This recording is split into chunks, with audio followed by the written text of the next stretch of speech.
Hello అందరికీ, ఇవాళైతే మీకు నా 100 రూపీస్తో ఛాలెంజ్తో చూపిస్తాను.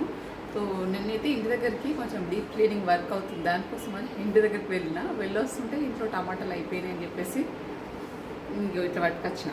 చూపిస్తాను మీకు ఏమేమి ఉన్నాయో చూపిస్తాను. 100 రూపీస్లో ఇంకా 10 రూపీస్ కూడా మిగిలినాయి. ప్రామిస్, మీరు నమ్ముతారో నమ్మరో. పాకెట్లో పెట్టుకున్నాయి ఇంకా.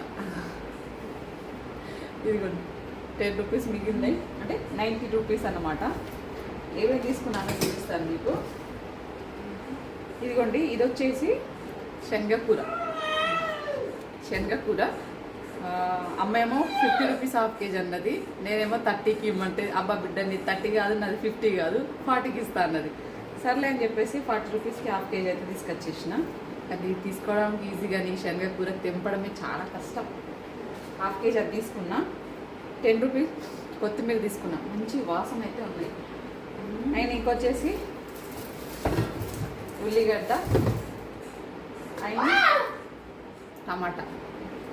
ఓవరాల్గా 90 రూపీస్ కదా. ఇంకో 100 రూపీస్ అయితే ఎన్ని రకాల కూరగాయలంటే అన్ని తీసుకోవచ్చు. కొంచెం రేట్లు కూడా తక్కువనే ఉన్నాయి, రీజనబుల్. టమాటా కూడా 15 రూపీస్ కేజీ. నేను కిలో పావు తీసుకున్నాను కాబట్టి 20 రూపీస్ ఇది అన్నమాట. ఇంటి దగ్గరికి వెళ్ళేసి వస్తూ ఎమర్జెన్సీగా ఇంట్లో లేని మాత్రమే తీసుకొచ్చిన. ఎండ అయితే టూ మచ్ ఉంది బాబోయ్. అవసరం ఉంటేనే ఇంట్లోకి వెళ్ళండి, లేకపోతే మాడి మషే బొగ్గే నాలాగా.